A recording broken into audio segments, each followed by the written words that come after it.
just about sailing. The third one in September. This can't go on forever, surely. Well, it probably won't actually. This is just a quick one because I wanted to give an update on the boat show. Went to the boat show, didn't spend a huge amount of time there, but I wanted to give you my top 3 boats that I saw there. Very personal viewpoint on that. And also it gave me the chance, I had a list and I wanted to specifically go and talk to particular people about certain things. One of the key ones is I wanted to talk to West System because I've got a couple of jobs coming up. One of which, and I haven't really talked about this, is this. Let's see if I can zoom in on that using the magic of my remote control. There we go. That is a little indent, and that is quite a big scratch, and this needs sorted out. And one of the issues is, of course, that this is on the paint there. This is not gel coat. This is actual paint. So when I do that, I will need to match it.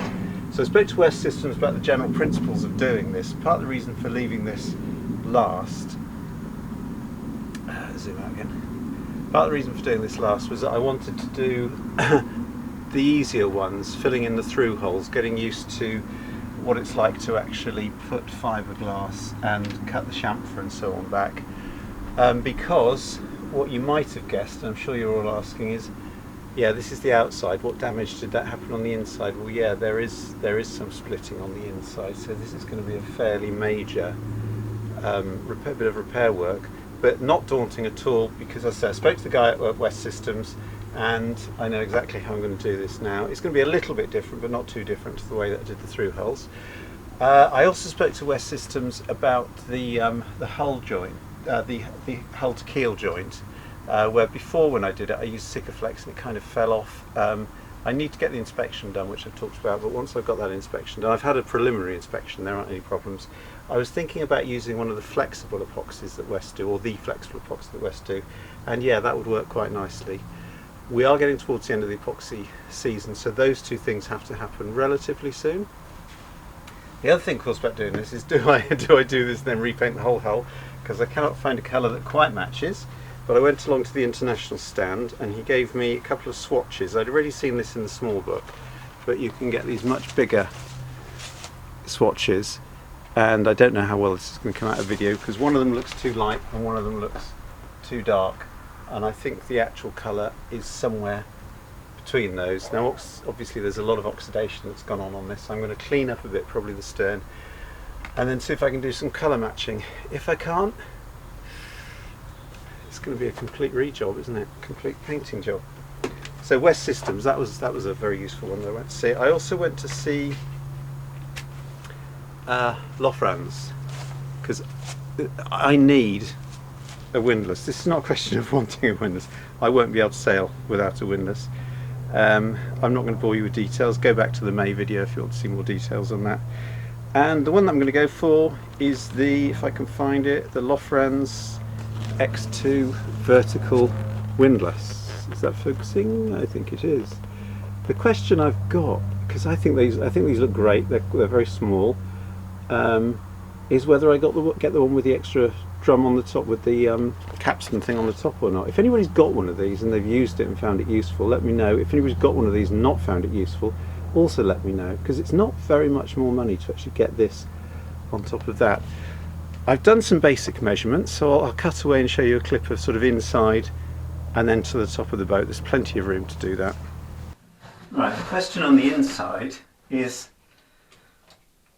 do I have enough drop? I need at least 30 centimetres between the top of the chain locker and the top of where the chain goes. This, actually I'll take this off because Lucy can start to do the varnishing stuff with this. I'm going to keep this door as is, but I'm going to put some glass fibre inside this and put an inspection hatch, because this hasn't got a drain hole at the moment. I want to do that. The Mark II did, and ages and ages and ages ago a viewer did actually send me the dimensions for where his drain hole is, so I need to get all that sort of measured out. So the question is there 300? Oh, well, there isn't. Oh, there's loads. So that's what's that? It's probably about 400, wasn't it? So it's 400.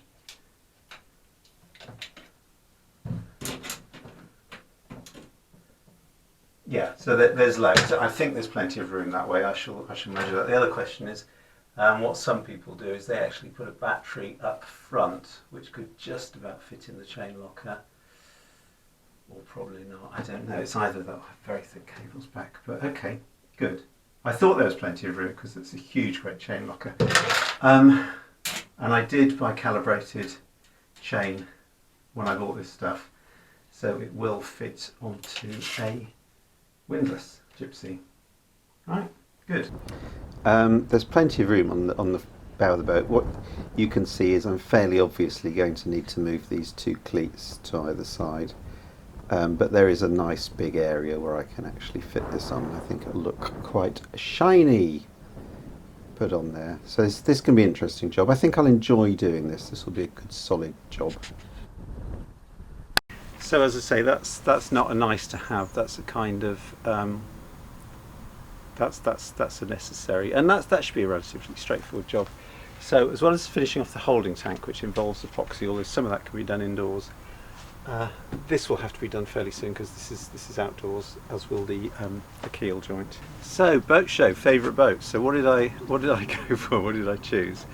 Well, first of all, when you have a look at the boat show, there are just acres of boats. They all tend to be on the bigger, more expensive side. There's lots of speed boats. There's boats that I don't particularly like. There's the type of boats which have vast salons, saloons, cabins, with no handholds. They're literally for sort of sitting and drinking champagne. By the way, Lucy and my sister were there, and yes, they did spend their whole time in the champagne bar when they weren't climbing onto princess yachts, or Sunseeker or whatever. But the ones that I like, now in third place, and Lucy literally would not go to the boat show unless there was one of these, there has to be a pirate ship type boat. And they have one of these at the boat show every year, and this year's was the nicest, I think. This is a lovely boat. Right, Lucy's just complaining because she was trying to take a picture, but... What, didn't you want your dad in it? Shockingly not. Yeah, indeed. You're not allowed. So, Southampton Boat Show, as long as we get to go on a pirate ship, Lucy is happy. That is a very impressive stern, actually. I think I'll repaint Serenity to look like that. It's brilliant. I love that. Can't pronounce it though. Can you pronounce it, Luce? That'll do. You would certainly need to know your lines with that lot, wouldn't you? Astonishing.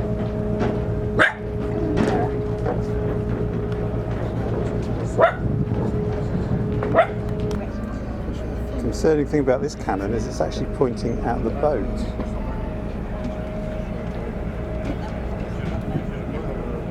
Bit weird, isn't it?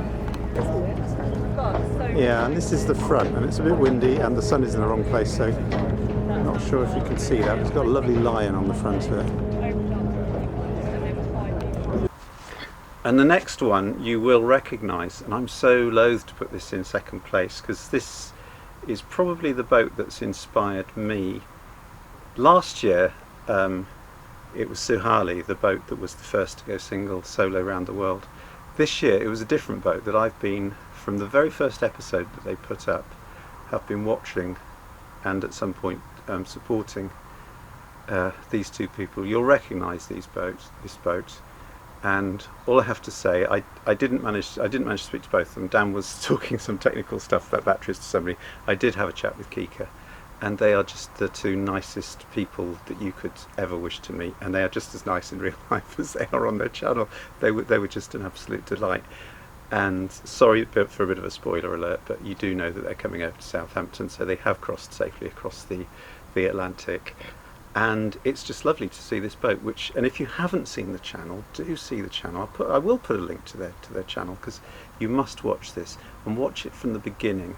Watch the way that they bought a cheap wrecked boat, spent all their money on it, and set sail with literally $20 in their pocket. I asked Kika if that was true, and she said yes it was, and when they got to Haiti they spent $20 on beer. So, you know, if attitude can win, attitude is everything. So in first place, simply because when I used to first go to the boat show, there were loads of boats under 30 feet, and 25 feet was considered quite a decent sized boat.